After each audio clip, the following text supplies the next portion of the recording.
Ever savored the sweet, creamy delight of caramel apple dip? This treat is a classic, a perfect blend of rich, buttery caramel and the crisp, tart crunch of fresh apples. Today, we're whipping up this decadent dip in a crock pot.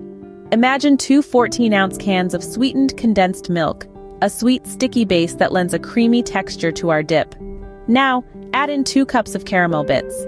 If you can't find them, unwrapped caramel candies work just as well. Stir them together in the crock pot, melding the two into one harmonious mix. Next, cover the crock pot and set it to low heat. Patience is key here.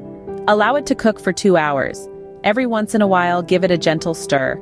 Watch as the caramel and condensed milk melt together, forming a velvety, golden dip. Once ready, switch the crock pot to the warm setting. This keeps the caramel apple dip at the perfect temperature for dipping. Now, the apples. Slice 4 to 5 large ones and arrange them around the crock pot. It's time to dip and savor the harmony of flavors. But what if the dip is too thick for your liking? No worries. Stir in a tablespoon of milk or cream one at a time until you reach the consistency you desire. And remember, apples aren't the only ones invited to this dipping party. Try pear slices, pretzels, or vanilla wafers for a delightful twist.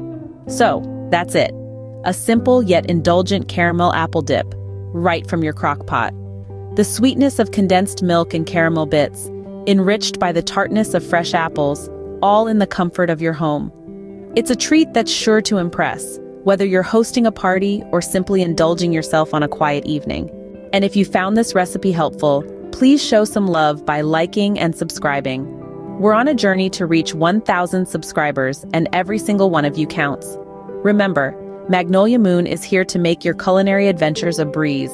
So stay tuned because we've got plenty more delicious recipes on the way.